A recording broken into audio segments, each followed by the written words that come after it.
Welcome to Adobe Live. Hey. So glad to have you guys here. Hey, Nikkolas, say hi to the people. What's up? How y'all doing? Yeah, we've already got so many people in the chat, including Lucia, Chad, Ferry, General Kenobi. Hello there. We've got Cody Bear modding. Thank you so much for being here, everybody. Ovind, I'm sorry if I'm Oyvind. Sorry if I'm mispronouncing at all, but we are a global community here. So shout out where you're coming from and maybe what time of day it is. Are you up at 1 a.m.? You know, that happens sometimes. Or I should say 1:30, I suppose. Anyways, thank you guys so much for being here for this very special 2-day Adobe Live with Nikkolas. If you missed the last Photoshop Daily Creative Challenge, you can catch the second week of replays every weekday at 9 a.m. Pacific. So that happened right before us. And here we are to do our character design painting sesh, right? So Nikkolas, I would love to start out by just asking you, hi, how are you and who are you? Would you like to introduce yourself a little? My name is Nikkolas, as you have just stated. Nice to meet everybody. Thanks for coming out. So I'm Nikkolas. I am a concept artist. I create children's books, illustrations, film poster design, concept art for films, pretty much all kinds of art. And in terms of the trajectory of my career, it really started out as 11 years of magical theme park design, and then the realization that I should be creating art all the time. And that is what I do now. I'm a full-time artist and I'm an artivist. And so a lot of the art that I make speaks to social justice issues, or it speaks to, getting people to find something that's broken in the world that they want to fix and make a positive change, right? And so that's what I do, and I love it. It is what you do. I wanted to take a quick look at your website to show off some of your amazing work, and you can definitely tell what you mean by artivist. Your website is Nikkolas. That's Nikk. I have a little dyslexic, so bear with me. Nikkolas.art. And so if you want to look up, exactly. This is absolutely lovely work. And wait, is this? I see Black Panther poster behind you, right? Yeah. Is that your own creation, or is that from the movie? Yes, it is. That was a commission as a kind of cast and crew gift at the end of the first film, which is really fun. That is amazing. Oh my gosh. Everybody just fan out in the chat. I mean, they already are. Yes. One of my favorite pieces for sure. Absolutely. I love that you can see your work, and I feel like I instantly know you in a way that's like, okay, you're doing the important work. You're doing the things that are, I'm sure, sometimes hard to do, and or all the time possibly. I mean, it's hard to live in the world sometimes, but do you feel like you get some kind of personal purpose out there by doing artivism? Or do you want to actually describe that term? Yeah, absolutely. It's really like the combination of art and activism, and it's, there's so many things that people want to do to change the world or to change things, but a lot of times they feel like they might not know exactly what to do. And because people tell me that my art kind of makes people stop and look sometimes, a lot of times. And so I'm like, okay, well, if I can have people stop at something that I just created and then inform them about something that's important that needs to change, then maybe I can say, text 55156, text justice to that number, or put your name on this petition, or, do something to make some sort of concrete change that can help people who are hurting or, marginalized, or, there's been some sort of injustice. So like, it's really just trying to use art to help, change the world in some sort of way. Absolutely. And to be doing something every day that you feel like, hey, I'm doing something about it, probably gives you a little feeling of like feeling better about what goes on. Yeah, like, for sure. Put it out there. That's awesome. So speaking of this work, what are we going to be working on today? So today I want to kind of just show you guys how I typically will do any sort of character design from beginning to end, which it changes. The method and the approach to that changes all the time for me. But one way that I do that is through creating silhouettes, starting with just a black silhouette, and getting that shape right, and then transforming that into a figure or some sort of new character for some new show or whatever it might be, right? Yeah, very nice. And then all of the iterations that go into, changing a specific hairstyle or a specific gesture or a facial expression to really tell you, what that character is about, what they're doing in the story, to where you can get it like right away. Because I always say like people are, scrolling so fast, and a lot of times you might have this character that you want to get out into the world, and you need people to stop and as soon as they see it, they understand exactly who that character is and what they're doing. And so just trying to go through my process of how I make that.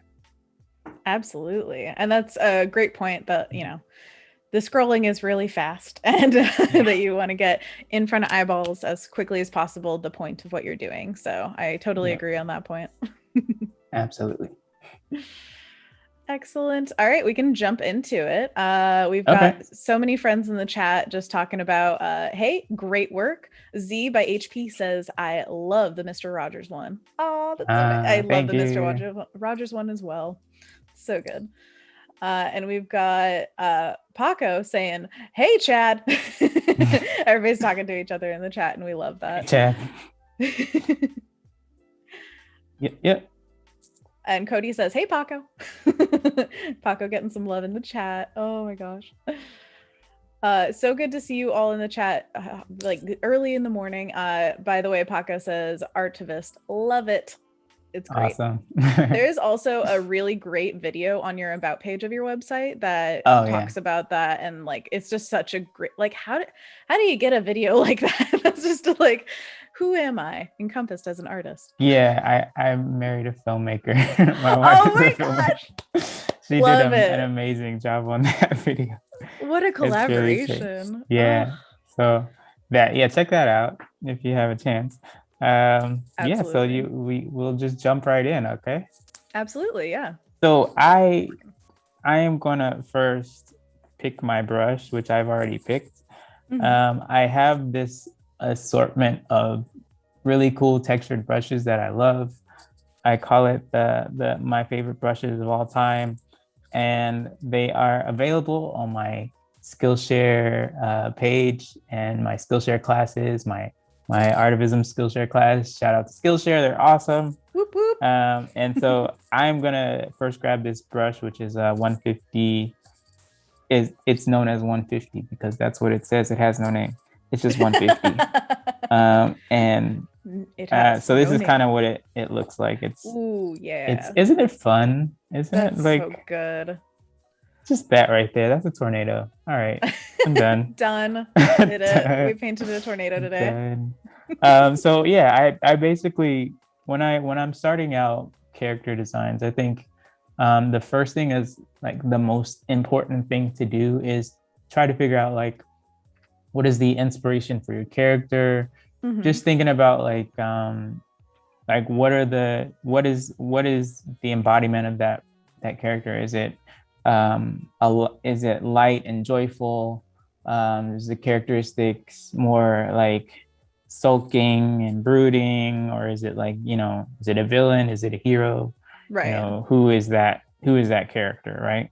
Absolutely. So I kind of, with that in mind, I just literally start to do like crazy loose sketches of anything The feeling. that kind of, yeah, the feeling of like, you know, I think of like some of these sometimes when I think of like a villain character or something, I think of this like tall, ominous, brooding shape, you know. Yeah. And sometimes it's just like inspirational shapes. So like it might not end up looking anything like that.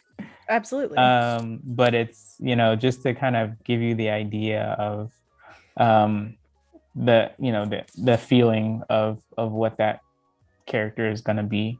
Absolutely. And so I think we'll start out by doing really just a bunch of quick loose sketches like that really show the feeling of what I'm thinking. And for what I want to start out with today, I would like to possibly create a person. I don't want to jump into it and say it's gonna be a person. It could be something else, but I think I want to create a person. I love that it's even that loose. Like, I think I might want a person. Like, because at any point it could just like turn into, oh, this is a hammerhead shark. This is not a person. You know, I don't know. You know, we could anamorph it, have it like a person to hammerhead shark. Exactly. So that's why I say, like, you know, it could be. Totally. And so as I'm creating this right off the bat, I'm looking at this shape that I'm making and I'm thinking this person is kind of like leaning forward. They're sulking a little bit, maybe sad. And that's like automatically something I think I don't want. So I just try to tell people to, you know, be as loose as you can possibly be early on. It's not about perfection. And a thing that like stopped me from making art early on in my life was that fear of it not being perfect, or, you know, wanting it to be perfect. And so, you know, that's the thing I love about Photoshop, is that I'm just like coming up with stuff like on the fly, and it doesn't have to be perfect. And I have what I call my add and subtract method. And so that is basically, I am just throwing down paint as fast as I can. And I know that at some point I can just, you know, subtract away at the parts that I don't really feel like are good there. Have you ever sculpted? No. Because that's actually a term in sculpting, like additive and subtractive. Yes, I look at it as a sculpting method. Yeah, that's usually how I describe it. And so I've done that 3D sculpting, but not too much like actual sculpting. Oh, I'm gonna buy you a box of Sculpey. You're gonna have so much fun. Thank you. I would love that. Yes, it's so much fun, guys. If you want to just have a ball, go get a box of clay. It doesn't matter, honestly, what kind it is, as long as you just get started. It's so fun. Yeah. Sure. But that is a good thing to think of. I remember doing stone sculpting, and that's just subtractive. So if you guys are thinking like additive subtractive, it just means you can add material and take it away. So with like stone, you can't put the stone back on. So it's just subtractive. And I think there's got to be a kind that's just additive and you can't take any away. Maybe like resin sculpting or something like that, like doing for like molds and things like that. But anyways, I love using it as a general art term as well, and it's a great way to describe what you're doing. By the way, there are tons of people saying in the chat, we love that idea of being explorative and fast and quick, with especially the initial feeling that you get from like that mark making. Plenty of people saying they love this brush texture, for sure. It's so much fun. I love it. So right away, another thing that I will do to manipulate the silhouette, because it's not precious at all, is that just take the lasso and grab what isn't working and decapitate if you need to. Just decapitate them. I just feel like, you know, like maybe it should be more angled, looking up or something, you know, like take whatever pieces you need to take to you know, and then just keep adding and subtracting and adding and subtracting, I feel like. For sure. Um, The mark making feels like this. The form feels like they're going so fast because of the mark. I love it. and then also me personally, I love like the more elongated limbs, and I just that's just something that is something that I love in my characters. And so um, I really love the subtract part of the add and subtract, approach. Carving it out. Because yeah, because really quickly I can just, really get the limbs to look like I want them to, um, stretch it out more. Because I always like start off with limbs that are too short, like all the time, and it's frustrating. And that's one of the reasons, like why I said, like I did not like drawing and sketching. I didn't have like sketchbooks full of stuff when I was young, because well, when I was really young I did, but I think as you start to get older, there's more and more fear of like it being perfect. For And sure. then I had less stuff in my sketchbooks, right? And so with this, I just feel like a lot more free to be able to make it exactly like I want it to be. Right. How did you come about the process? Was it just like struggling until you didn't? Yeah, pretty much. I've Nice. been I've been doing this Sunday sketch series for over 7 years now. Every Wow. Sunday, I just make a new art piece. And it really started off as just like this, like simple, quick, like I would make it look like charcoal on a paper bag kind of thing. And I that like was that. that was it. And it kind of it's evolved into so much more Hmm. over the years. But yeah, really, it's been that process of years of just trying things. So Figuring it out. I literally just grabbed with the lasso and free transform, and like I might say that I want this arm to be even more stretched. Hmm. I just love being able to manipulate so early without it being like it has to be perfect right away. Absolutely. And the idea that you're using brush marks as well as the lasso tool, I feel like a lot of people feel tied down to either one, where it's like, Hmm. oh, I have to make these perfect marks. And then if I lasso it, it's going to be ruined or Right, something. right. You lasso it and it's the perfection is gone and it's broken. It's it's totally fine. It's fine. Yeah. Absolutely. By the way, we have some questions about your setup. Could you tell us a little bit Uh-huh. about what you're drawing on and how you're drawing? Yes, I am drawing on a Wacom Cintiq 21 inch, Hmm. and it is kind of like really just connected to my MacBook Pro. Oh, really? You're running um, off a MacBook. Nice. yeah. Um, Gotcha. I got a beefy MacBook so that it wouldn't go slow. Got to get a So beefy one, guys. beefy. That's the key. Absolutely. Uh, Yeah, it's yeah. good to know that stuff before investing. Is like it's not a Cintiq is a computer screen that you can draw directly on, as opposed to a tablet where you draw on the surface and then look at a screen. Yeah. So yeah, it's good to know those kind of things. Like when you get a Cintiq, you need a computer to run it off of, and if you can do it with a MacBook, that's awesome. Yeah. And so it's great. I love it. Hmm. Um, and so let me see. Now that I'm at this stage, I'm thinking that I want to kind of define, the face a little bit more. Hmm. And this is the point where I let the kind of craziness of the brush, like create some forms for me. And if I don't You're like doing it, nothing. It's just the I, brush. I go back.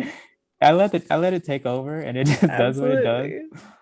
No, I love that Um, random quality of like, yeah, maybe it's here, maybe it's there. and it makes a million mistakes, or not. It's not mistakes. It's just like it makes a million ideas and possibilities, and then if I don't like it, I undo and I try again, and I go just back and forth and back and forth, you know? Absolutely. And so I would probably start to do something crazy with the hair at this point. Oh, yes, I love it. Um, So much motion with it. I love it. there's a lot of uh, tribal African hairstyles that I've been looking into recently, and part of the reason why a lot of my art features like traditional African hairstyles or natural African hairstyles is that there's so much backlash in a lot of school systems about Black kids being able to wear their hair in a natural way. And so I just kind of ridiculous, like embrace it with the artwork to say like, it's fine, just do it. Absolutely. Yeah, so that is that right there. The next thing that I think of when I look at this is I say, the head's big. Maybe I'll make it a little bit smaller. It's too big.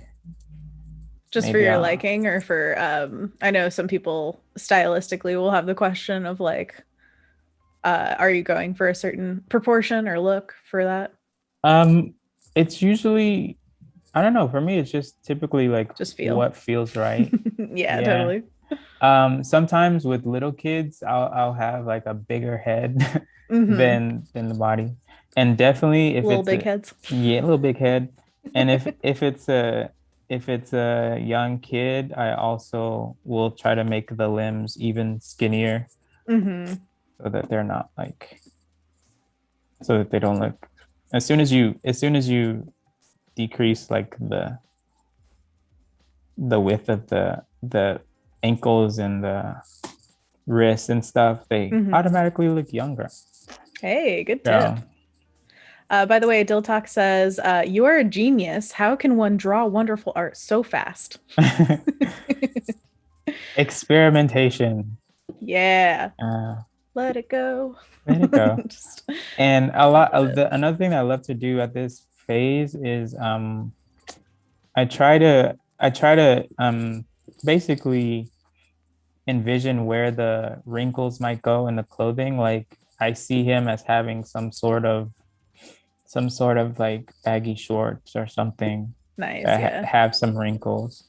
And the good thing about these texture brushes is that you automatically have a little bit of like light and dark play, where it's just little grays in there at the edges that will eventually turn into, more of a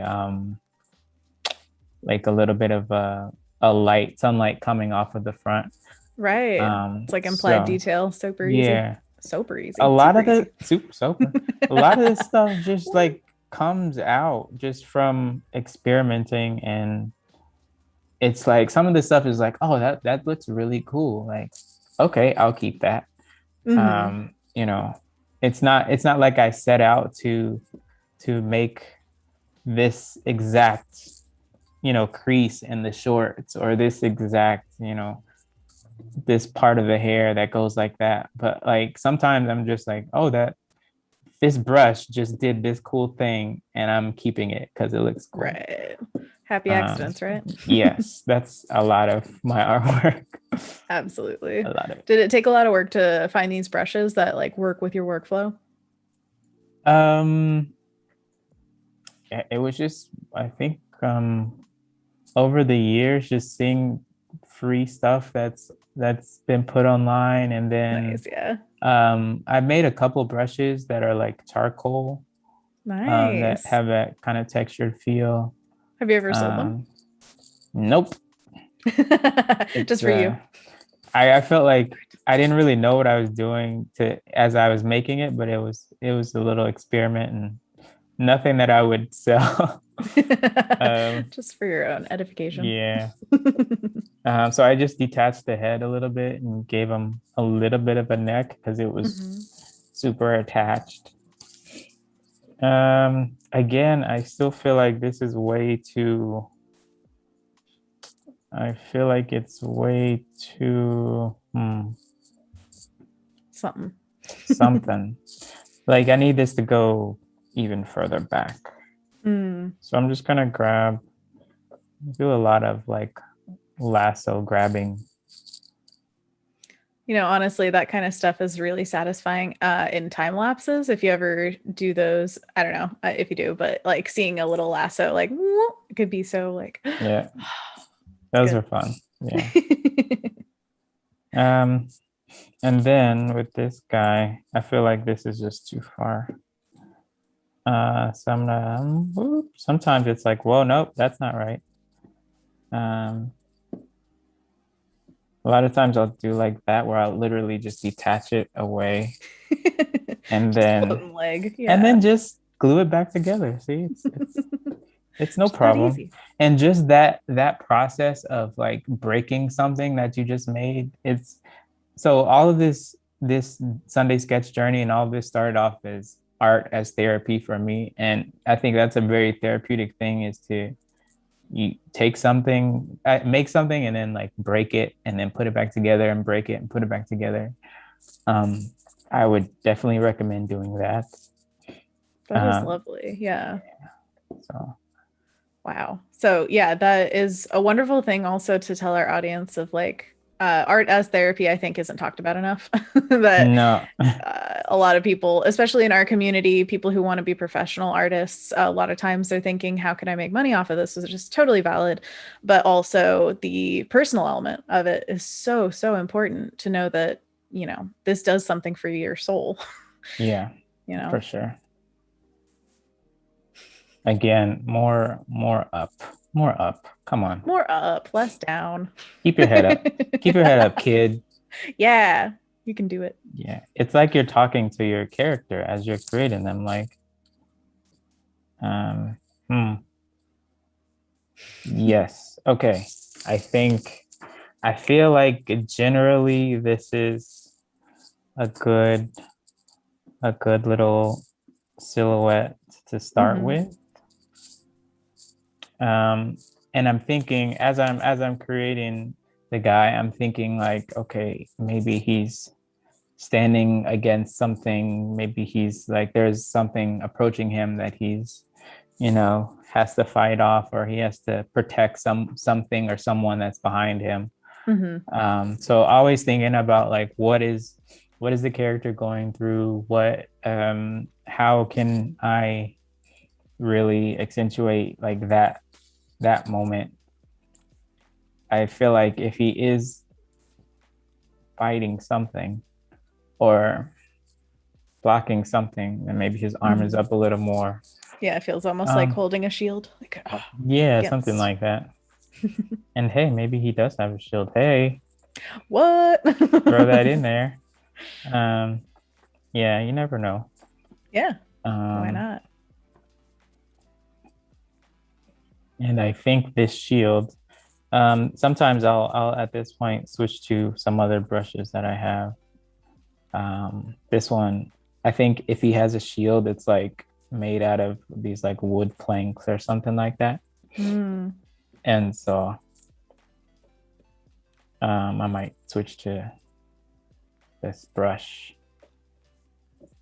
that's a lovely brush. Absolutely. Thank you.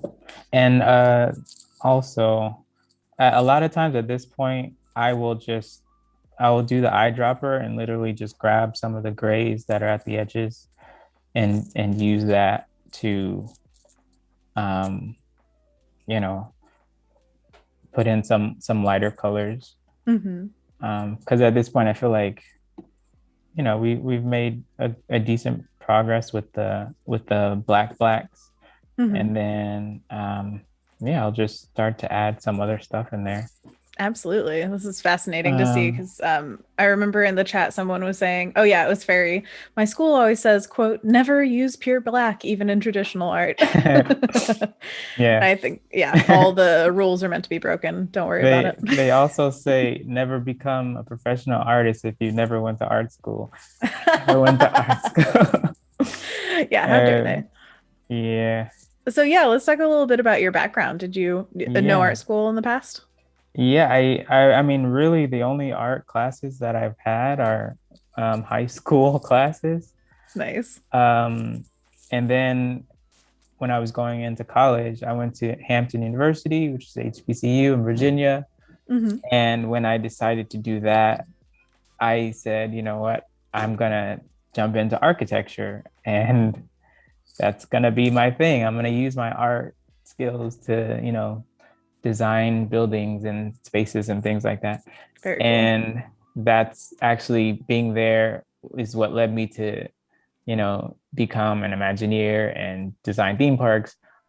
But I didn't realize art is my passion. I should be doing art all the time. Hmm. So yeah, I never really, really studied in college art, or have a degree, but I have a Master of Architecture if anybody wants me to A design a master. building. Wow. Oh, heck Yeah. yeah. Um, which, it's great. I'm glad that I did that path. I am Hmm. not going to be an architect ever, a licensed architect, but it's great that I had no regrets. No regrets. The Absolutely. It path brings you is to the where you path. are. Yes. Yeah. No, Yes. I think that's every single person out there. No matter what you're doing, you're on your path. Right. Exactly. You can Yeah. never say like this is right or wrong. I'm so glad that you did that too, because it's fascinating. What's the day-to-day like of an Yeah.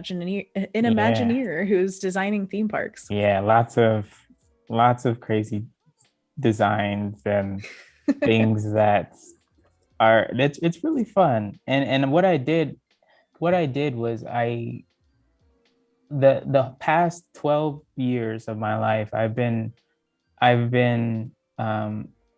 like using my art to do whatever it is that I need to do, like really trying to, focus on the creation of, like, as I'm working through, it could be any type of design, any type of challenge that might not be specifically like illustration or, character design or anything like that. But I was always going back to my art skills Hmm. and going back to, like, how can I visually, um, show this scene, or a lot of it is really film based, and I might have to show, visually what it's like, in terms of, just a scene that's set, and show some sort of quick sketch to give an impression of how people flow through a space, which Hmm. a lot of architecture is art based in a way, I feel like.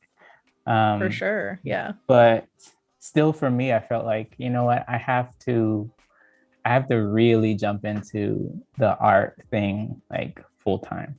It has to be the everyday, all day, everyday thing. Hmm. And that's when I really got into more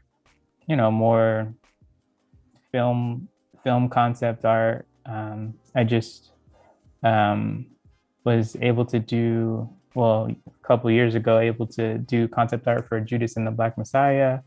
That's Um, amazing. with some cool Space Jam stuff, which I Oh can't my show God. yet. Soon. And soon. And, just, really using my art to try to take people's vision that they have on paper and just bring it to life. Like, That is somebody, absolutely lovely. a director, for artists out there, like, there's tons of directors who have tons of words in a script, and they might have a character who looks like this kid, but they can't visualize, what this kid exactly looks like. And that's why Hmm. it's up to you to show it, because you have to have some visual before there's a green light and all these millions of dollars go into this project. So, Absolutely. these things are very important, I feel like.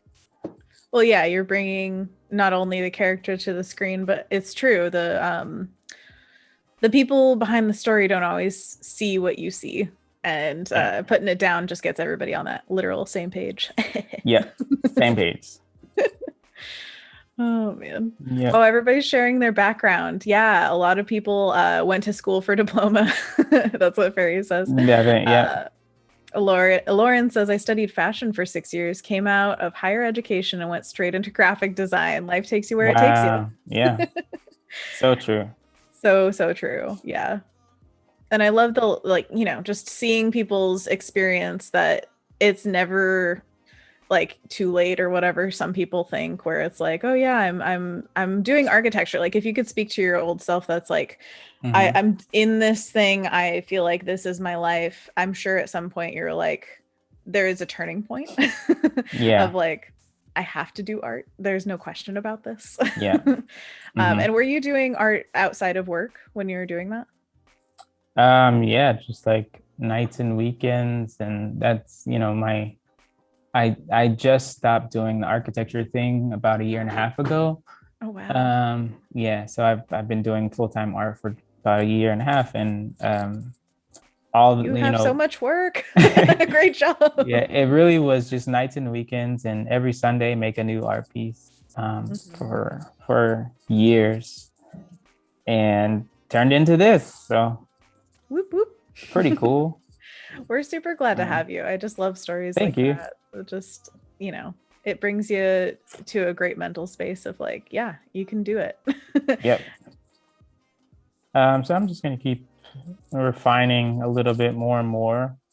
Um, the legs, the shoes, the shorts eventually.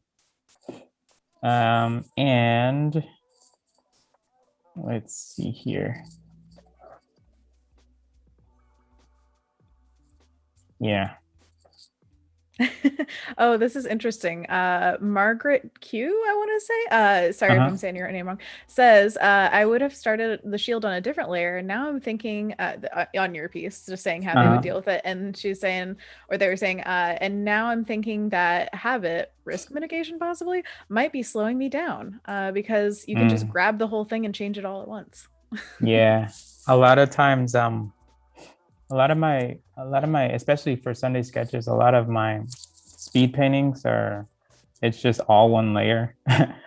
um, because I want it to feel like an oil painting, like an actual canvas with paint on it, and it's really just all one layer. Hmm. That also helps with art as therapy for me, because I don't want to get I don't want to get bogged down with like the details and the worry of multiple layers sometimes. So I just do it that way. For this, I will probably do the base silhouette layer, and then I will add an overlay layer. Hmm. And okay, so there's two ways that I usually will go about this. One way is just add a layer on top and just paint color. Hmm. Um, that usually is how it is when I'm doing a speed painting and I know I only have 2 hours to finish something. Hmm. Literally just do a layer on top, and I might do a softer brush,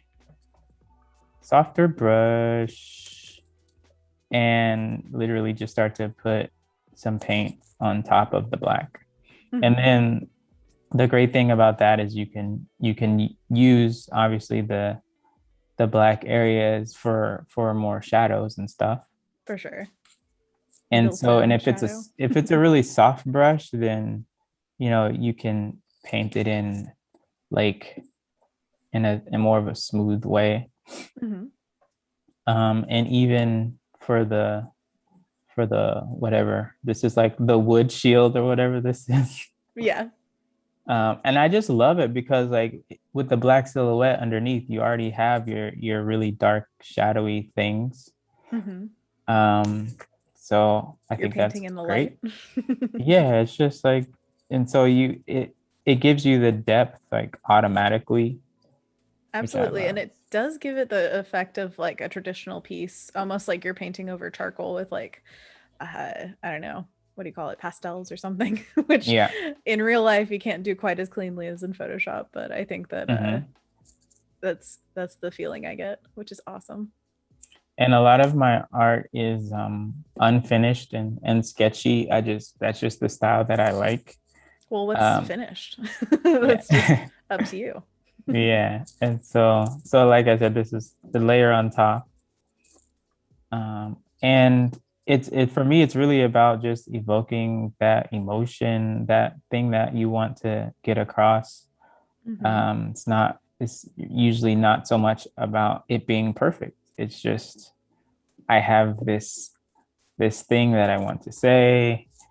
And this is if you get it, and you have a specific reaction to it that I would hope you have, then I'm happy about that. And Absolutely. that's all that matters to me, you know? For sure. Yeah.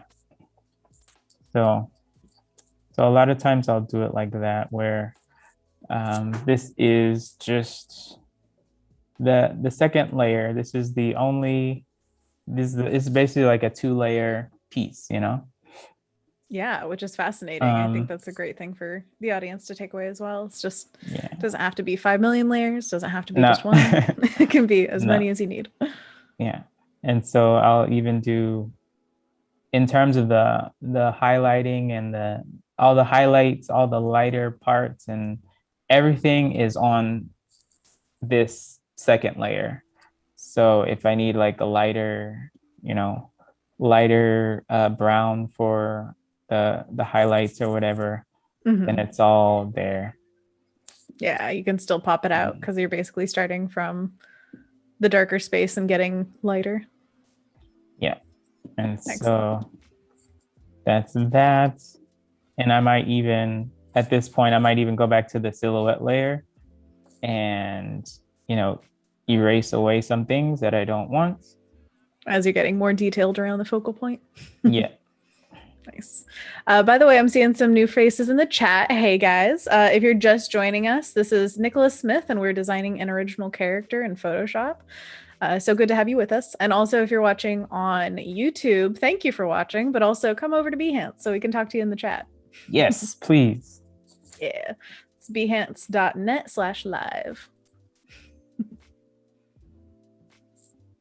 Oh, BB says, hi, I went to your digital speed painting live session before, and it's truly helped so much in my work. Oh, I wow. love your live sessions. They're so informative and interesting to watch. Thank you so much. I appreciate that. We love to see it. Yeah. Yes. Love it. And you said you have Skillshare classes as well?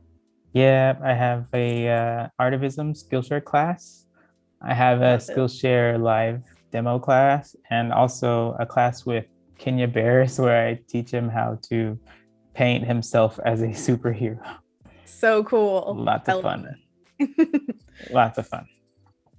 I want to take all those, but I specifically really want to take the Artism one. I want to see all like how to be more active. I think that's always an important thing with art because we have so much ability to say stuff. We do, and I think we spend so much time.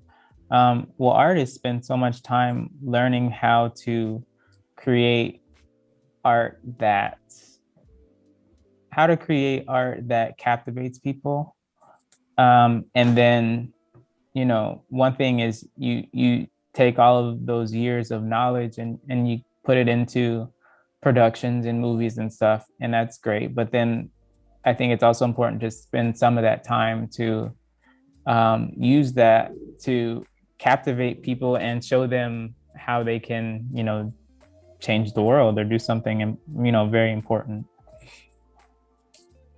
Absolutely. And I mean, if you're in the concept art industry as well, you're bringing that experience to them, which can be hugely important on a production with so many people, touching the same thing in a pipeline. Yeah. If you're the one who changes it to like, hey, maybe we could say something with this. Maybe we can make it a little bit more important and poignant. Right.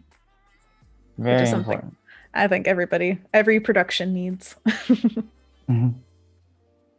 Oh, Mariana says, hi from Rome, Italy. Hey, what's up? Wow. Says, I love your paint. Hello, Rome. Yes. Hello, Rome. Hello, Rome. My wife is Italian, so ciao. Oh, fantastic. An Italian filmmaker, eh? Ciao. Oh. Do you want to plug any of her stuff? Oh, she's got projects that are in the works that I can't. Yeah, secret. I understand. Yeah, but Yes, they will come out soon. Excellent. Well, we're all very proud. Thank you. And what a power couple. I I feel like, mean, she runs so much stuff in terms of what I do and my business, and she's amazing. that's She's lovely. amazing. Having somebody to collaborate with on things where it's just like, I mean, there are so many different ways to collaborate, but I'm also married to an artist, so I feel like Oh, it cool. changes like you can be like, hey, what do you think of this? And Yeah, genuinely get a response. It's yeah, great. yeah. Yeah, she's also my art director.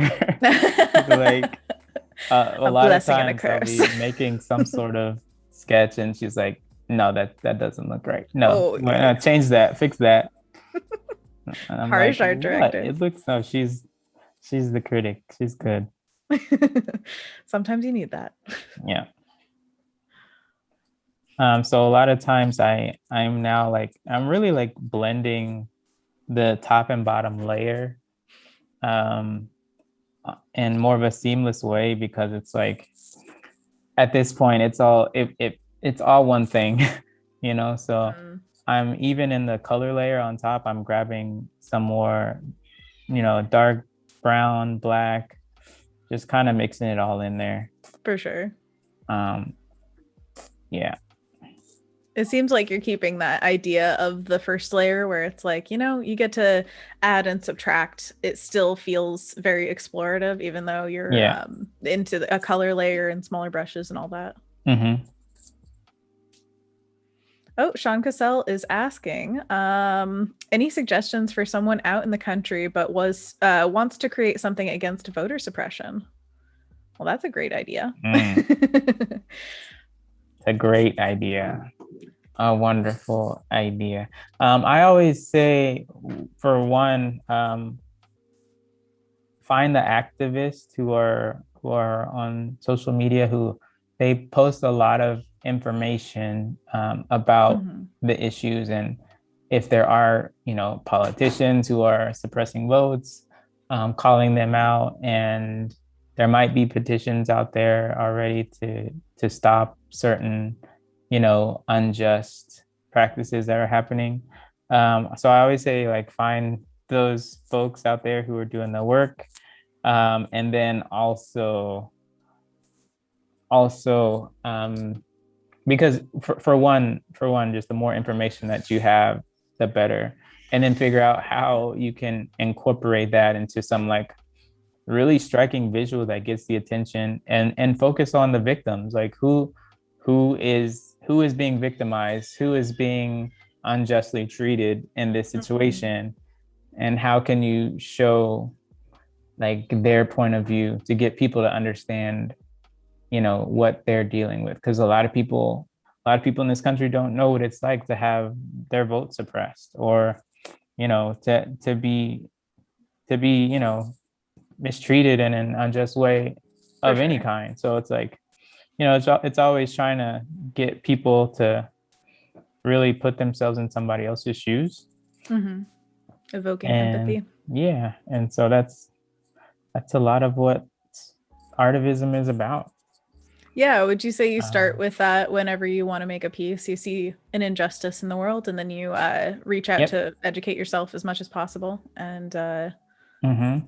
find those. I mean, it's a wonderful time for activist accounts or whatever you would call it. Like on social media, you can Yeah, find a lot of great information. ton of And stuff. yeah, stuff that you Yeah. might not find other places because there are so many individual stories about how lives have Mm-hmm. been impacted. So Yeah. it's one of the upsides of our digital age for sure. Yeah. So I'm gonna start now adding. You might hear my 7-month-old baby. he's, You have a he's a son. little. He's loud. Yeah. That's Sorry. amazing. Can we get an appearance? Huh? Cameo. Yeah. Maybe. Uh, so I'm gonna start adding just on the color layer some lighter browns to kind of show, the sun. I feel like the sun coming from, the right and hitting him. And so Fighting the sun. just I like want more daytime.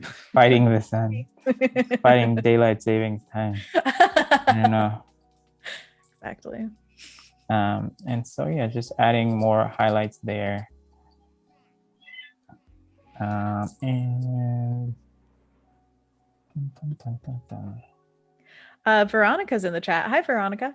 And saying, I'm excited to be here and learn. Any suggestions for someone who's learning on their own versus being traditionally trained, or on either digital painting or traditional painting?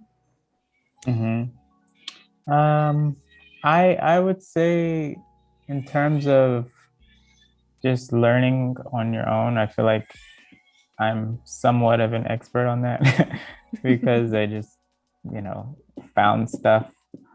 I mean, Skillshare is a great place to go. Yeah, Skillshare. I mean, check out my class. No, I just feel like there's tons of work that's being uploaded all the time now, on so many different platforms that it's just a matter of finding the platform that is right for you, the style, finding the teacher who is teaching and the style that you might like or want.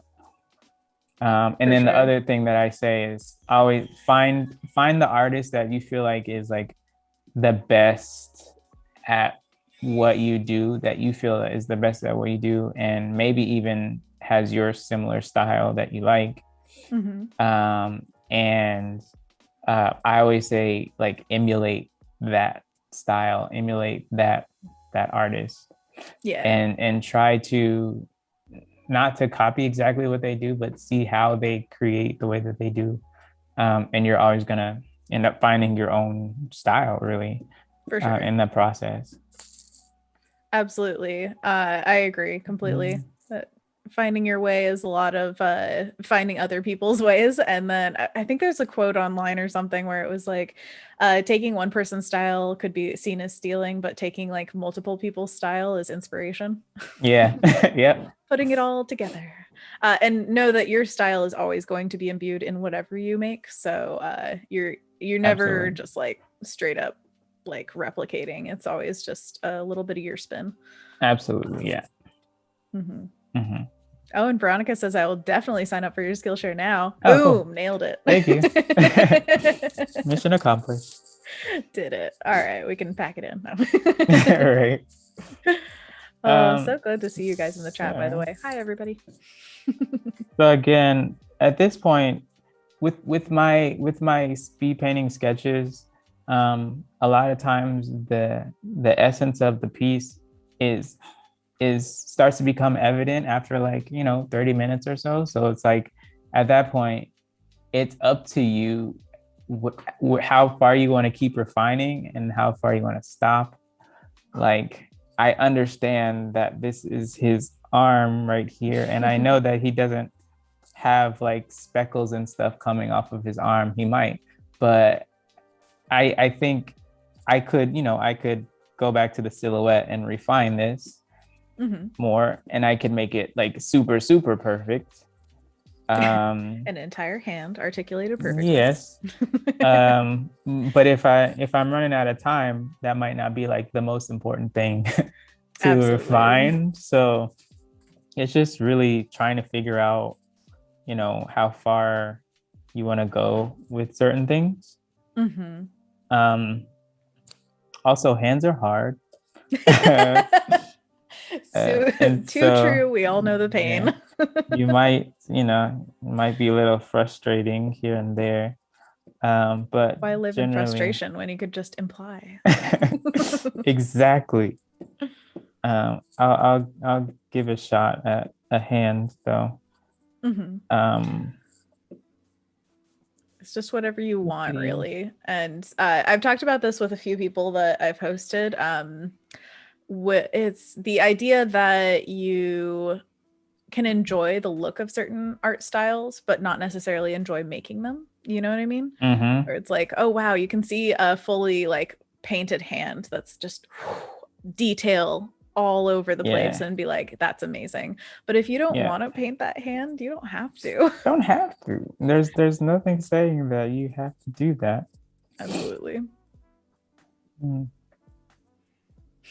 And yeah, maybe it's that. Maybe it's more of a fist. Yeah, whatever emphasizes the pose. Ooh, Yeah. strong. Good I'm reference for feeling you. like now I'm feeling like fist, yeah. Oh, And sometimes I literally do it backwards and I'm like, okay, I'm gonna flip it. Nice, yeah. Lasso tool is your friend. I love the lasso tool. It's great. It really helps just quickly do it. I know sometimes I'm like, oh, I should paint that. And it's like, nah. No. Just do the thing. Yeah. Whatever. I think I'll stick with that for now. And then at this point, so there's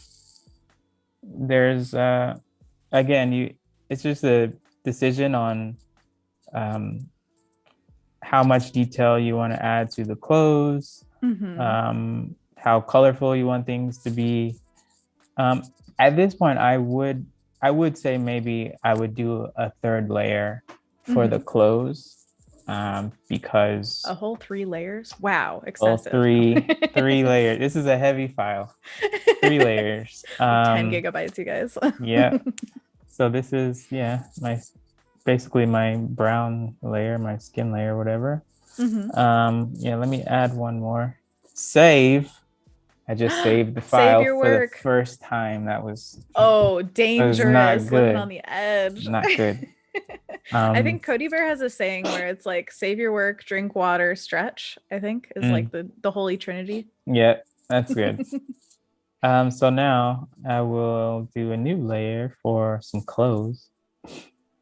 And whatever color, doesn't really matter. Yeah, so you're just going for anything you want, or thinking of like any color inspiration. Usually I just pick something that kind of stands out a little bit from the other colors that I've done so far. By the way, we've got a lovely comment from Andrew saying, hi, Andrew here from South Africa. Guys, cool. Great being here. Coming out of the apartheid system, I relate so much to your art, Nikkolas. Thank you for being a voice with your art. Wow, thank you so much. I really appreciate that. It's wonderful. Oh, also, sometimes what I'll do is I will use the magic wand to grab the silhouette area, and then I'll go up to the color layer and then start painting, so that like I know that I'm only painting like within this this area. Do you ever use clipping masks? Yes, sometimes I'll do that also. Same effect. It's just, there are so many different ways to do a thing in Photoshop. Yeah, sometimes I'll do it that way. And then another cool thing about, I'll get into overlays a little bit later, but sometimes it's good just to, if I have it on, maybe it's not overlay, maybe it's a screen, where if I do have a white background and I know I'm keeping a white background, I'll literally just put it on screen. So that, it's only going to show up on the black. For sure. So maybe I'll do it that way. That's one of the strengths of knowing what the blend modes do. It's like you can understand, oh yeah, that's not going to show up on white. Yeah. And I love that I can just like go through and look at everything really fast. Absolutely. Very helpful. Super duper helpful. And sometimes you run into happy accidents that way, like, oh, that actually looks really cool. Yeah. Thank you. Yeah, I love just experimenting with just all the layers and all look the at that texture. Oh my gosh. Texture. So good. It looks like it's a canvas kind of texture on there too, which is lovely. Yeah. And then Cody says, PSA, stretch your wrists, drink water, save your work. save your work. Jessica T actually has a question. Hi, Jessica. Saying, who are some artists that Nikkolas admires? Oh, some artists that I admire. I actually started out really studying the style and the work of Sam Spratt, who's a digital painter in New York, who is amazing. He's done he does like all the Logic album covers, and he's done so much stuff. And that was one of the artists that I really studied early on. And Kadir Nelson is an unbelievable, amazing oil painter, who he just recently did like the Blackish family photo, really? which you probably might have seen on some billboards. And That's awesome. he does like the cover of I think the New Yorker or something, and wow, just tons of really cool art.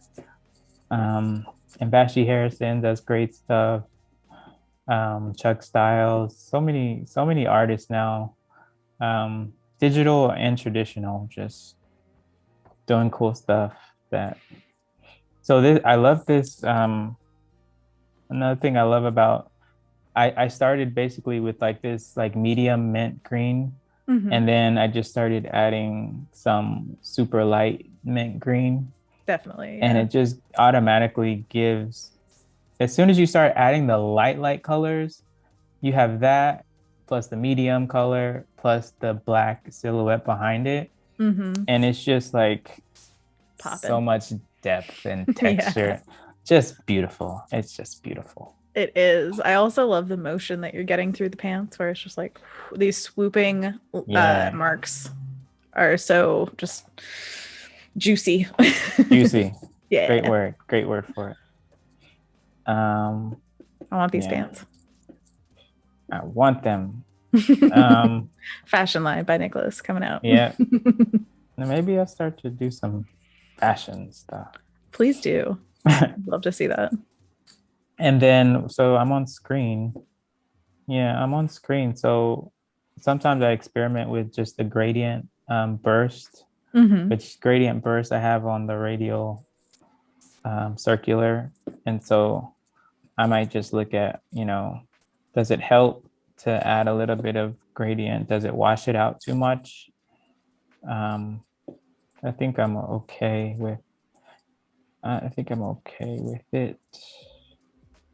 And that's going on a gradient from color to nothing. So you can get a radial Yes, color to nothing. Those are technical terms. Yeah. And then so, okay. I think I'm liking the pants. Liking the pants. Oh, yeah, absolutely. I love these pants. Yeah, and then I'll just go into the shirt. Unless I like the black shirt. That's true. You can always choose that. So many options. So many. Too many. I honestly think that's what stops a lot of artists, is too many options. Yeah, Decision it's paralysis. Too much stuff. But again, I think the great thing about just being able to put stuff down so quickly, and just straight from the silhouette to something, it kind of takes away, I feel like, the stress. And it's okay to have a bunch of options. It's just, you can change it as fast as you need to. Just keep experimenting. Well, and also for those who missed the beginning of the stream, you can see Nikkolas's technique for roughing out characters so that you're not staring at a blank canvas. And I think that's honestly where a lot of people get, held up, is just feeling like I can't even start. And starting with marks that evoke something, even if it's not what you're going for, saying like, oh, this one actually feels sad or sullen, or, that's not what I'm going for right now. Maybe you save it for later. Who knows? Yeah.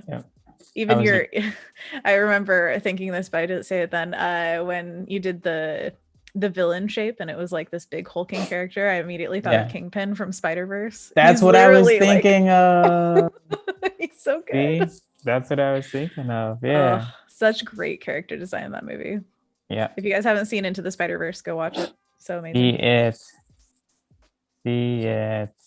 Okay, so I think I'll do one more layer even for this shirt. Do it. Screen? Yeah. So I'm liking the screen on top of the silhouette.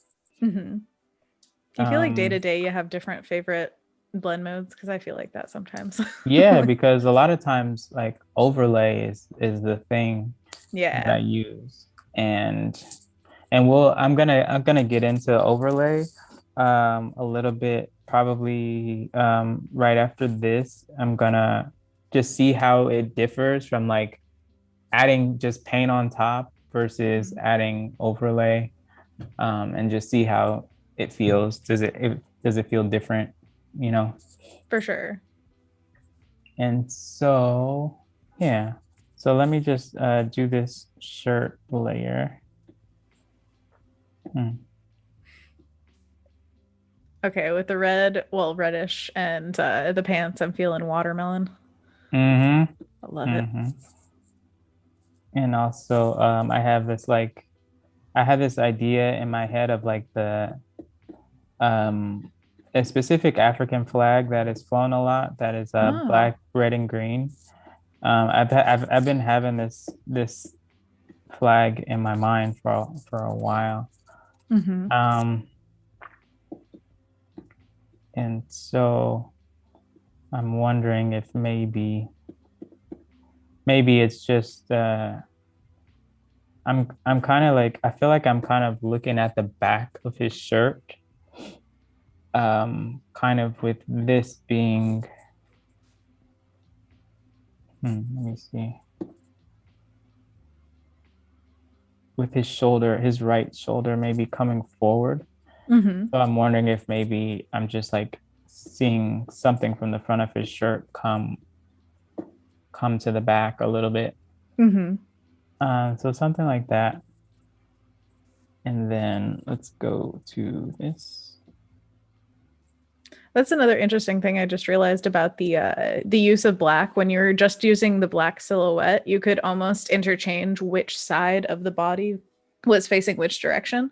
And now that you're adding the details, you can see much more like, okay, this is the side of the body that's facing this way. But it's funny how that, you can trick your mind into seeing different legs going forward. and I sometimes I struggle with that, and I will literally just change it on the fly to say, oh no, I'll make this, the front. But I definitely feel like because he's holding this shield that I'm gonna make this, this is kind of like the, his right shoulder here. And so there's some things that I might do sometimes to try to accentuate that even a little bit more. I might drop, I don't know. And now I'm gonna just like break everything again. Break it all. Keep breaking stuff. His arm. So yeah, let me see. I just want to see if I can make the shoulders go down more, if that would help. Tunk says your artwork seems like it's painted with coal. It's really looking cool. Thank you. Coal. By the way, Jessica says thank you so much for naming your favorite artists.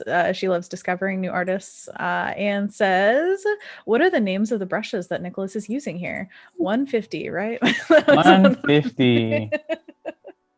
Yes. So you've really like hobbled together a bunch of different textury brushes by just finding them, right? Yes. And I put them all on my Skillshare page, so there check you go. that out over there. Skillshare. Yeah, Skillshare. So then literally sometimes sometimes it's helpful for me to like look at my hand. To look at my hand and figure out. It's free reference. Yeah, it's right there. Let me see.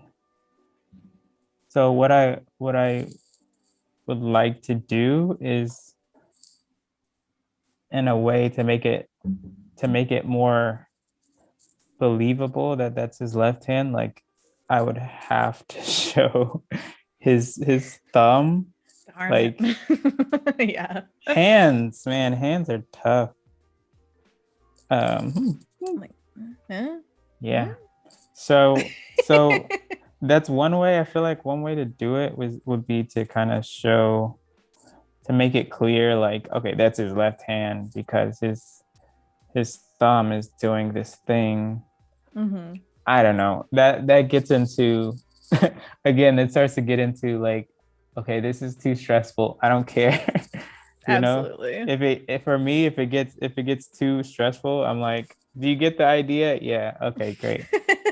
Well, again, if you're to close your eyes for 30 seconds and then open them for like 10 seconds, what you see is this character, the entirety, and not like, oh, I'm looking at that hand, being like, where are them fingers, Right. By the way, Reaver, Mike, and Golden Rose both agree that they like the lower shoulder, so good lassoing. Cool.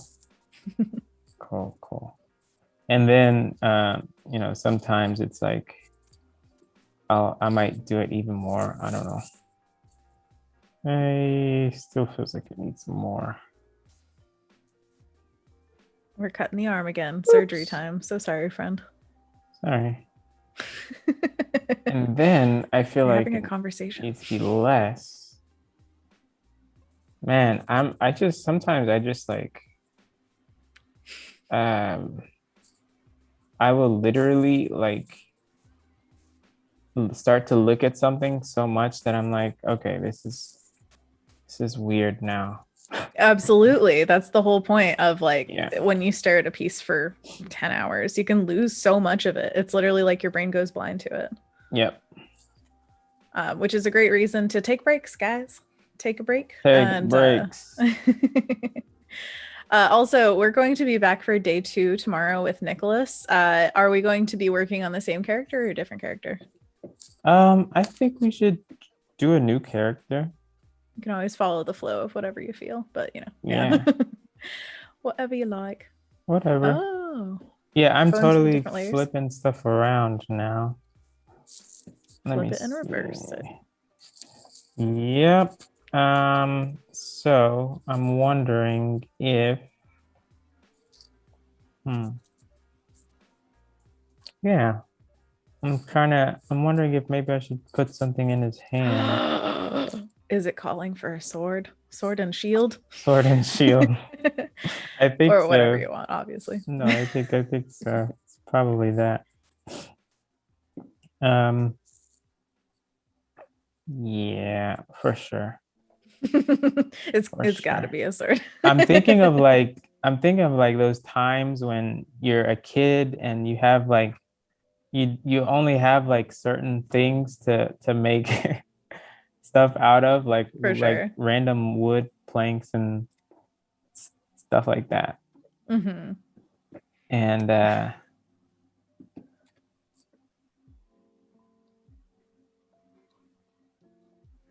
reminds me of my dad making, we had little, they were wooden toys, but he made like this wooden gun cutout kind of thing and painted it lime green and everything. And it was just like this, it was one of our favorite toys to play with. It was so fun. But of course, when you make anything out of wood, you can clonk somebody real good on the head with that. So be careful. Be careful. Tell kids to do that. 4 of them running around, just being like clonk, clonk. Yep. And I'll just jump over back to the color layer real quick, and throw some brown on there. Nice.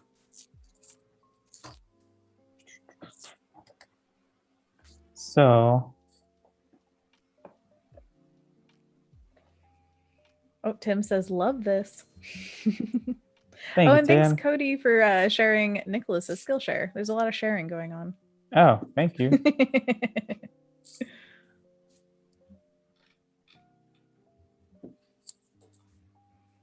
And by the way, if you're, again, going back to the question about learning without possibly going to art school, that's, of course, a very personal choice for you. But Yes. there are tons of assets out there to learn from online. And one of them is we have streamers here on Behance. So Adobe Live, obviously, huge asset. We're seeing people create live, getting so many different techniques based on just different artists coming in with a completely different skill set and knowledge base.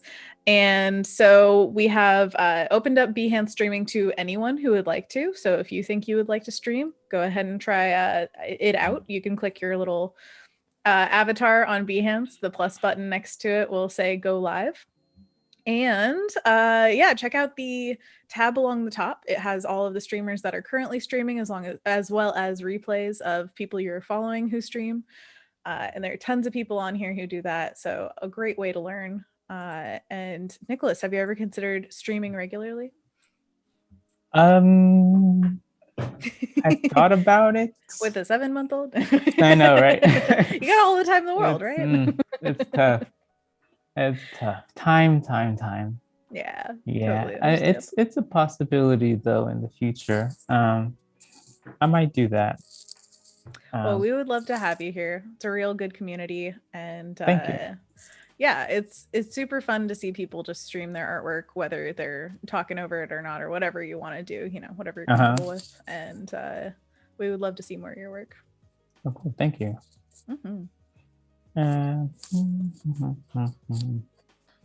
So I think I'm gonna just do a little bit more detailing here and there. But I think overall, like if I had a specific story that I was trying to tell about a kid, you know, with a little wooden, you know, shield and a wooden sword, I feel like I would be pretty much at a good point here. I might go back to the hair a little bit because I always want to just add more detail to the hair. Right. So fun to add the texture. Yeah, and a lot of times it's literally just like adding highlights to the mass of black, so it gives the impression that they're like, you know, more, you know, he might have dreads or something, or like some sort of braids or something that shoots out like a palm tree, like my hair. Yeah. And so yeah, I'll just keep playing with stuff, and I might add usually I'll start doing like a little bit smaller brushes. Right. And yeah. so get that detail. With the smaller brushes, I can add some more cool, like that was like what we've seen so far was like the first, like the quick pass of, you know, 30-second of this is, you know, the general shape of his hair.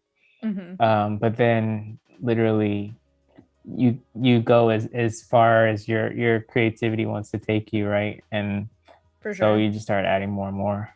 And that might be part of the story, is like part of the character creation is I want to, you know, really accentuate like the fact that his hair is doing this, and that's a huge part of the story, you know. Absolutely. It depends on the story. And silhouette is so important when it comes to character design as well, where it's like that silhouette read can be you know, the difference between making them separate from the rest of the cast. You never know. Which is super cool to see that hair come out. It's just such a beautiful texture you get. Thank you. Absolutely. And I went to the color layer and added a couple of kind of like rubber band type things. Nice. Because it takes a lot to hold all this hair together. So yeah. Well, we're at 10:50, so what is that, like half hour plus 10 minutes, 40 minutes. So we still got plenty of time. So if you want to continue with this character, feel free, of course. I just don't know how, it's up to you how you feel of what you want to do. Okay. I think then what I'm going to do next, in just a little bit, is attempt to do this similar thing, but with the overlay, just to kind of see how it differs. Totally. Get some layers in there. Yeah. And of course, like I was saying, it's the add and subtract. So you might decide, it's the beauty of it. Like it's this, no, it's this, no, Absolutely. Yeah. What you feel. Whatever you're feeling. It seems like that's a huge part of your work, is just training your eye to know what you like and what you don't like. Yeah. Like, you can put all the things on the page, but it really comes down to what you prefer. Yep. So I'm going to go ahead and group this. So this is basically that's so cool. I'll call it the straight color. Straight color layer grouping. And so, yeah. Wow, what a good influence you are naming your layers. Wow. Doesn't always happen, so enjoy it while it's here. Hey, we're all watching. Yeah. So yeah, let me grab that. I love just the silhouette. I feel like you can make a pattern really easily of this and like maybe some other elements, and then it could be a print of some kind. That'd be so cool. Yeah. Absolutely. So let me see. Oh, that was okay. So now I'm keeping the silhouette, and then to do overlay, I mean, if I put a color overlay layer on top of this, typically it helps to have the silhouette be a gray of some sort. And so I'm going to I'm just going to throw this into the group there. So that's all together. And then I'll just do a new group. And this will be the overlay method. So the whole process. So it's duplicated. Yeah, so I just duplicated that group. So now I have this, just the silhouette. And then what I would typically do is lighten this. Let me see. Lighten this up a little bit. So it's more like that. And then at that point, I would set this layer above to overlay. And pretty much start doing the same process. But let me see. But with this, a lot of times with overlay, I love using basically like coloring with gradient. So like the same gradient blast that I had. But like for it, I think it's very helpful when there's like a sun, like a feeling of warmth and sun. For sure. Yeah. So I love just throwing that in there. Even this stuff. It just gives it a little bit of a different feel. Gives it that glow, the touch of like that glow. Yeah. So it's almost like coloring with a gradient rather than. Which is actually a really it's funny that it works so well with highly textured brushes because gradients are so smooth, but that contrast of just like the smooth color shift over these really gritty textures is so pleasing. Yeah. Juxtaposition for a $5 word. That's right. That's right. So I'm gonna just start doing this all over the place. Nice. Yeah, with the general colors that you use for the clothing. Yeah. Nice.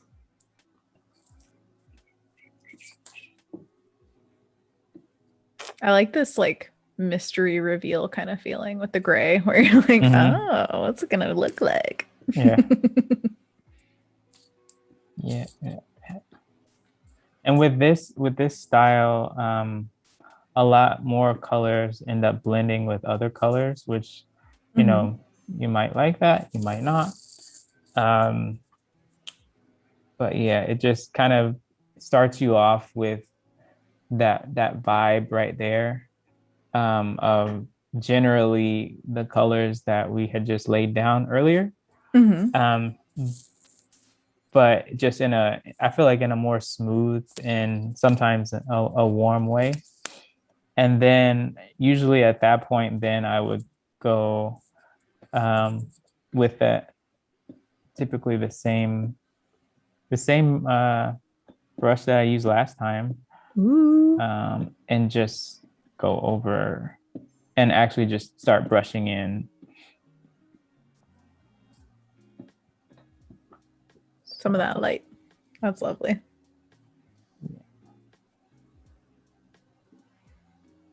By the way, what's the name of your 7-month-old? Zion. His name is Zion. Zion. Oh, cute. Zion Amari. Oh. Zion Amari Crocini Smith.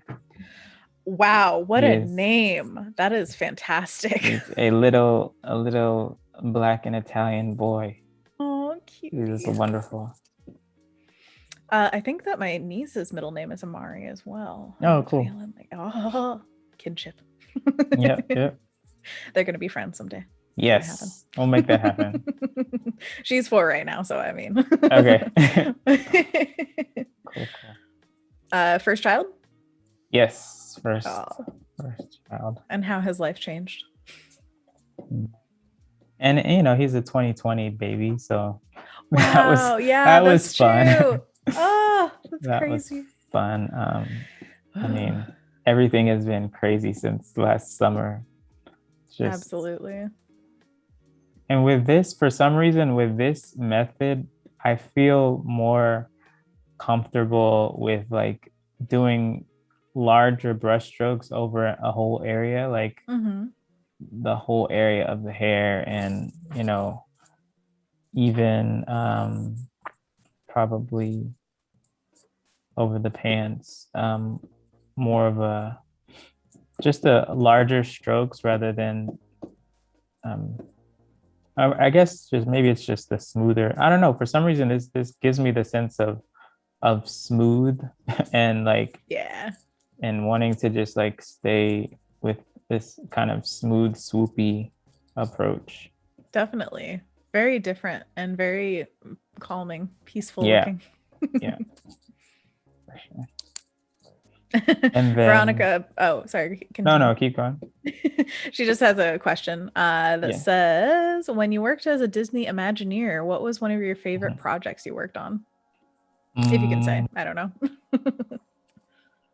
I can say definitely Pixar Pier. That was one of the best. Pixar Pier is so good. That was one of the best. Yeah. I only went to Disneyland for the first time. Well, I don't know all of the parks very well, unfortunately, because I've only ever been to Disneyland on the West Coast. If you guys are from out of country, well, we're in the US. So in the US, there is Disneyland on the West Coast and Disney World in Florida. Yeah. And is there a Pixar Pier at Disney World? Do you know? Nope. Okay, so it's just Disneyland. Okay. Yeah. Fantastic. So I have been there. Yes. Okay. Cool. Oh man, that's fun. If you guys ever get the chance, go to Disneyland. It's so fun. Check it out. It's magical. It really is. Cody Bear says California Adventure. Yes. So good. Yes.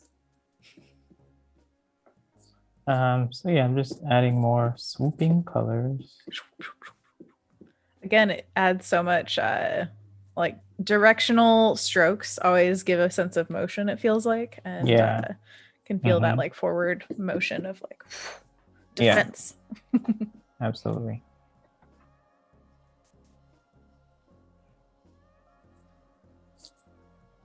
With this one, I feel like, I don't know, I'm feeling more that it's like feels more like a children's book style for me than the last one. Um, and so I don't know, it just feels lighter. I don't know why. Yeah, it feels kind of ethereal in a way. And I think a lot of that comes from the focal point is the face. Like you always look to the face first, usually. Hmm. And right where that hair comes off, it almost like crackles. Like, I don't know, there's so much energy just in that one point. Yeah, And it feels like there's, I don't know, a lot of storytelling in that. a lot. Yeah. It's great. And so because I don't know, because I have this light kind of children's book kind of feeling, I'm making it a little bit more, I don't know, cartoony, childlike. I don't know how you would call it. Hmm. By the way, Veronica says, my son and I love Pixar Pier. Ah! Oh, cool. Yeah. Reopening soon. Oh my gosh. Yeah. Yeah. So yeah, I feel like pretty quickly there. I feel like this one, just this approach Hmm. goes a lot faster For than the other sure. one. Well, that gradient tool is like knock it out, boom, boom, boom. Yeah. And then you just do a few strokes. That's Yeah. great. So a lot of times this is just helpful. I feel like if you know you might have a client that wants to see a bunch of different iterations, Hmm. or you might have a client that wants to see one thing really quickly, Hmm. and just to get a general impression. And so sometimes it's just the easier way to make it happen. Definitely. I feel like with this one, you have to you have to work a little bit harder at obviously the shadows. So like now I have to go back and incorporate more of the darker, where the black silhouette was already there for the Yeah, first one.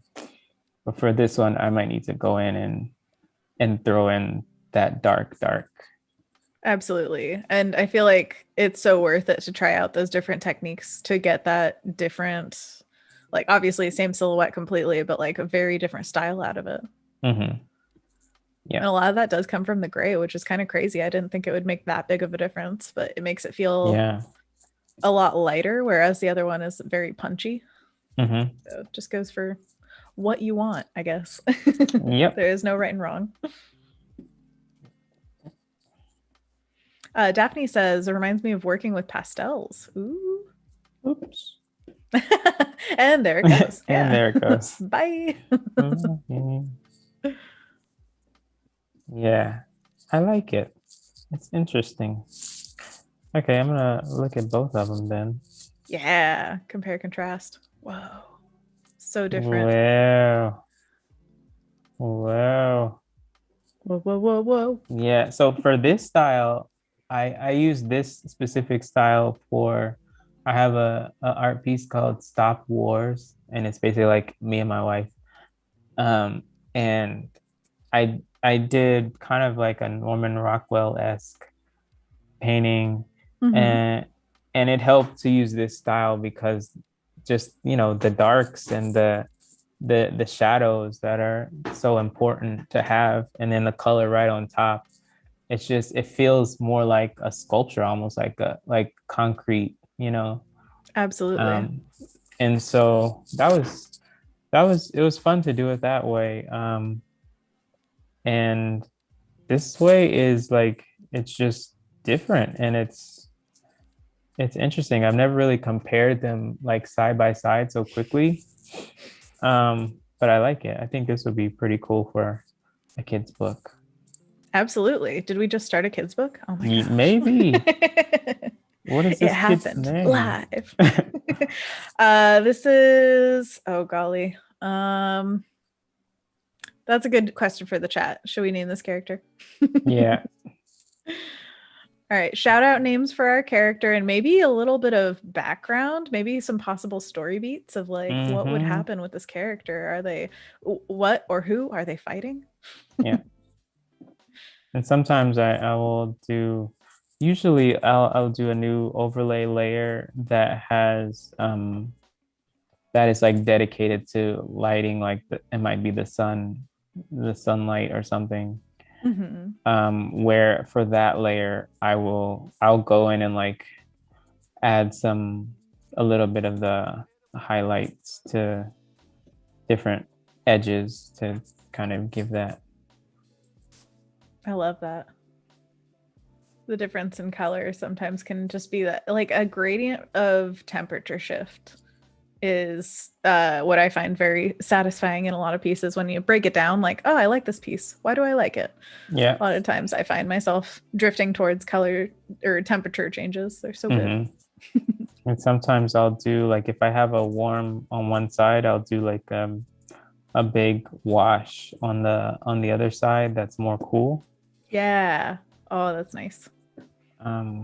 Just cause it just, I don't know, it just people Just seem to feels right. respond to it. I know, like just to see a color change, a gradient color change, like people seem For to sure. like that. Well, and story-wise, it almost feels like they're coming from something and then they're facing something. And it's like that Yes. warmth is coming from the front and the cool coming from the back. Maybe it has some significance. Yeah. And then at that point, if it is maybe a storyboarding process or something like that that you have, I might then get into like a little bit of an indication of what is this character facing, like what is that challenge that's ahead of them. And so I might just do a quick silhouette process like we just did again. And then just do that. Like maybe it's some giant that the kid is facing or something. Definitely. By the way, Tara says, I love your soul poster. Oh, you have a soul poster? I have a soul poster. That's so cool. Oh it's on my my gosh. Behance. Excellent. Right Oh, I there. love it. Yeah. Oh, let's see. Ooh, ooh, ooh. There it is. Oh my gosh, that's so good. It was for Adobe and Disney. They had Oh, no way. Typically they would print it a lot and give it to people coming to the theaters, but there wasn't a whole lot of people going to theaters. But yeah, that was fun. That's so cool how he worked on the piano on the side too, and his little ghost hat. Oh my gosh. Thank you. Fantastic. If you guys haven't seen Soul, go watch it. It's fantastic. So good. So good. So good. By the way, Cody Bear says, having viewers collaborate with character story backgrounds is one of my favorite parts of streaming. Yeah. And by the way, Cody Bear streams here on Behance as well. So go check her out. If you follow anyone on Behance, you can see when they stream. So you'll get notifications for that. Whoop, whoop. And also follow Nikkolas's Behance. Thanks, Cody, for putting a link to that in the chat. Thank you, Cody. Yeah, thanks, Cody. Whoop, whoop. And Jessica says, how does Nikkolas create his own brushes? Well, I don't know if we could do like a tutorial or anything, but like just the general idea, I guess, of like where you start. Yeah, I basically would have like a typical brush like this. And then go into I click the little folder. I don't know any of the proper names of anything on here. That folder with the thing and the brush. We know what you're talking about. Click that thing, and then and then I just like start to change a little bit, like maybe the spacing, the texture. When I was creating my my charcoal brush, I would just like go in and change all of these things. Scattering, that's cool. Yeah. And did I just do something? I don't know. Let me see. Yeah. So yeah. So that's like new brush right there. Looks like it's thoughts coming out of the head. Yeah. And then at that point, it's just like a matter of saving that as I guess, making a new brush out of that thing and saving it as a specific name. So that's the brush settings, which can be found in the tool panel, I think, right? Yeah. Or it's window. And then brush settings. There we go. Yes. Boom. Mm-hmm. See? Teamwork. Yeah, it makes the dream work. Yeah. So yeah, I think that's a great idea, is just start by manipulating some other brushes and seeing what you like, what you don't like. As with anything, you know, it's creative freedom. I'm gonna use that new brush that we just Hey, made. nothing is wasted. I love Nothing it. wasted, yes. Because this monster thing right here is like spewing some, I don't know what. I don't know when. Yeah, But that's yeah, that thing. good stuff. Cool. I find that bits on a white canvas are so satisfying. I don't know why, but like Yeah. when things just Just a little splatter here and there, you know. So yeah, I think I really like this feel, absolutely. the lighter feel. But sometimes and it might be, if it's a heavy subject, if it's related to injustice sometimes, or something that like is painful, sometimes I want it to be heavier. And so Right. I wouldn't use this style, you know. Absolutely. I would just I would make it feel like it was carved out of concrete or something like that. Which is another Um, method for storytelling. Lovely. You can do yeah, that with just thinking of the way of rendering, not just what you're rendering. right. Yep, yep. Another great thing about this method is that because it's so much of a general color wash over everything, Mm-hmm. um, I would feel more comfortable. Let me just duplicate this layer. I would feel more comfortable changing the silhouette, because I know that like it's just a general color wash on top. Mm-hmm. So say I have to lasso this and then warp. I'm just gonna like make Play his with it. hair go even crazier, because why not? Absolutely. Um, and so because I didn't like add specific strokes, um, to color strokes on top of the silhouette, it Mm-hmm. still gives that general color on top.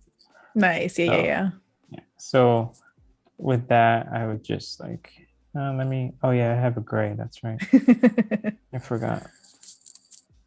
So I might try to go in and find that gray that I was using to add more to the silhouette. Nice. Yeah. It almost looks like this could be like a black hole sucking the hair in kind of thing. Yeah, that's true.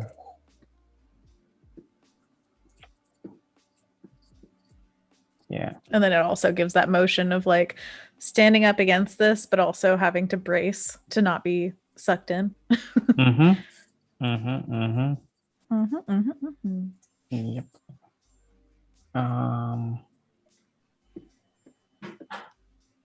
and again, with the gradient wash on top, the more silhouette underneath that I add, it's still got that color For kind of in sure. there.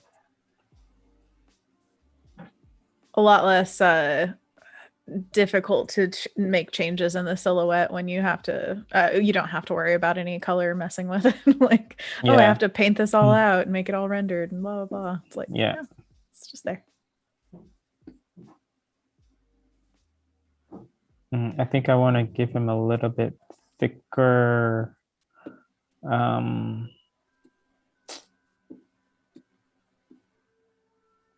almost like braids, but Rasta dreads kind of thing. Yeah.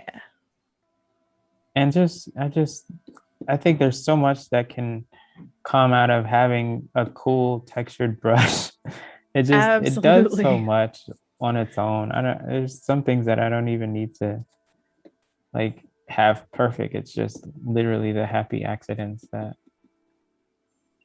Build it up. Yeah. No, that is like half the battle. Sometimes if you want the textured style to your artwork, just finding that right brush can make everything click. And I don't know about you, but when you like try out new brushes, do you feel like it works or doesn't work pretty quickly? Yeah. Especially if I have a specific um like if I need the brush to be like very hard, like this is a very hard brush, like Mm-hmm. with hard edges. Sometimes I can tell right away, like I'll grab another one that maybe is doing like this, and I'm Yeah, you like, need to blend oh a no, little. I need, and I Mm-hmm. love this brush right here. It's like it's very soft, and it's all brushes are good for certain occasions. It's just like For sure. knowing which time to use what thing, you know. Agreed. Absolutely. And we are coming up on 11:15, so we've got about 10 minutes left. Cody Bear says, "Oh yeah, I feel really quickly whether I like a brush or not." I feel like they can all have different purposes where it's like right now I need a really hard one, soft one, something like that. Yeah. But sometimes I try them out and it's like it just doesn't go. Like I don't know how to explain it better, but Yeah. yeah. So right now I'm literally just erasing part of the silhouette to give highlights. Sometimes I'll erase a little bit to give a highlight, or I'll add color. Nice. Just depends on what you're feeling. But yeah, I'm literally erasing part of the silhouette. Take it away. Take it away. Reverb Mike says, "A brush with greatness." Yes. I also love that at the very beginning of this, you implied the wood so quickly and it works. Like, Yeah. geez. Got It it. does. It works. And I added a little bit of kind of a strap thing to give the indication that like It's he connected. somehow like attached this to his hand. Mm-hmm. And then I think, you know, one of the finalization parts for me really is just grabbing a white brush and adding a lot of my work. I want it to feel like acrylic on canvas where a lot of paint has been splattered, and so a lot of times I literally just go for minutes and just like add these little speckles and you know all these little dots everywhere. Yeah. Still stipple it up. Yeah, sometimes it just adds to the movement, and you know. Well, in some random mark making, just like you rely on the brush to have happy accidents. Now it's kind of like happy accidents, but your hand's doing it. Yep. Which I admire so much. The looser an artist is, honestly, I'm like more impressed. Like, wow, you could just like stop at a certain point and not over render. Yeah, you can. Absolutely. It's really that moment where I feel like I need to render, like fix something, where I sometimes I get into trouble because I'm like, man, that it looked better when it was just a little loose, you know, sketch. Yeah. And then I try to add a little bit of a correction or something, and like, no, that doesn't work. That's, I think, a lot of artists' pain is like looking back at the sketch that you made or something and being like, dang it, it had some kind of life, you know, and it's not there anymore. Too much. Yeah. But that's just part of the process, you know. If you find yourself in that place, I would say just start again if you want to. Yep.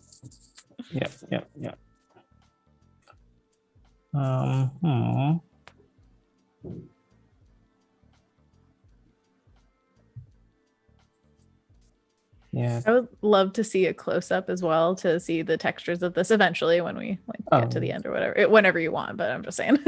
Okay. I just love the idea of, yeah. Oh my gosh, look at all that. Oh, you see, I love it. That hair is something else. It's fun. I love it. And sometimes I might then throw in other things like face paint. Yeah. I feel like whenever I think about face paint, I'm like, oh my gosh, yeah, that exists and I want to paint it. Yeah. Like, forget about it sometimes, you know? And it's so cool.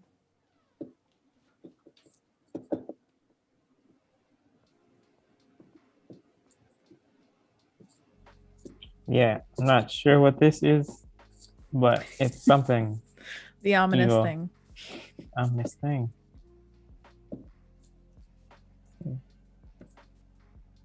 Well, we're just making a book cover right now. No big deal. So yeah.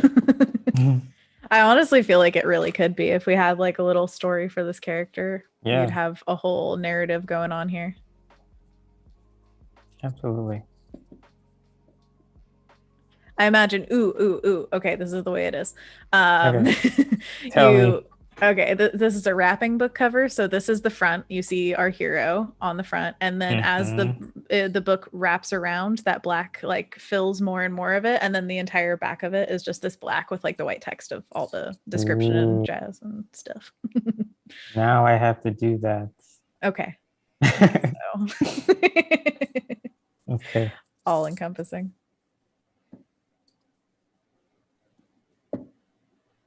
If we want it to be, unfortunately, if we want it to be read left to, or, you know, like left to right, as usually English speakers read, it would have to be flipped because then the cover would be opening this way. You know what I mean?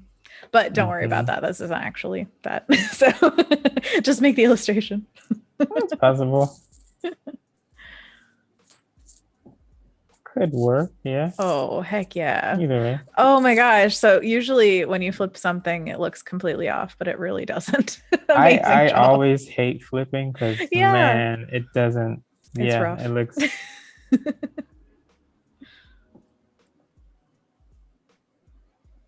Golden says it's a hint of the Mind Flayer. Have you watched I was gonna say Spirited Away. That's not the same thing. Stranger Things. Yeah. Oh my gosh. Yeah. Reaching out. Whoa. Yeah, I mean, I think it's just it's the beauty of Photoshop, and it's just do whatever, you know, make it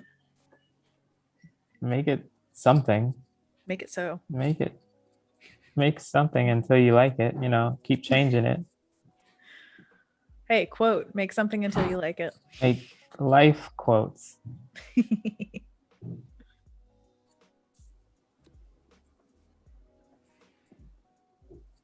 He's oh, sorry, go on. No, keep on.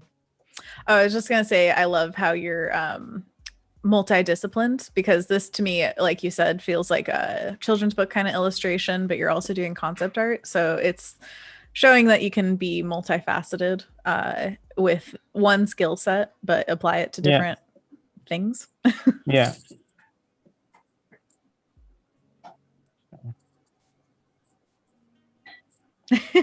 Jonelle says, hi, I'm here lurking. Hello. I understand. Thanks for being here. Oh, yeah. A gaping maw. There. I don't know. Looks very intimidating. Yeah.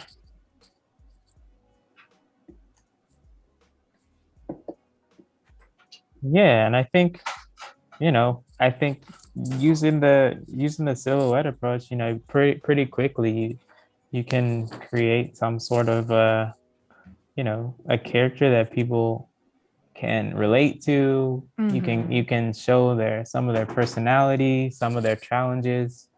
You know, if it's a obstacle, if it's an injustice, if it's something like voter suppression, I don't know. Yeah, you can show that problem, that challenge, and how we can fix it. And absolutely, there are a lot of things that need to be fixed, so we should be fighting every day for those. For sure. And art is a huge tool in that arsenal against bad. Yeah. So we are about at time, but we will be back tomorrow. I just want to say that you guys should totally stick around to join content creators Amber and Patty at 12 p.m. Pacific time as they break down their process of crafting and conveying a full story using Premiere Pro. Ooh. Yeah. Nikkolas and I will be back tomorrow at 9:30 a.m. Pacific for part 2 of this. So that's very exciting. Awesome. Is there anything you would like to say to the people before leaving today? I just want to say thank you for coming out, and get ready for tomorrow because there's gonna be some more cool stuff. Oh, heck yeah. I love what you made today. This is awesome. Thank you. All right, we will see you again soon. Have a great day, you guys. Bye. Thank you, guys. See ya.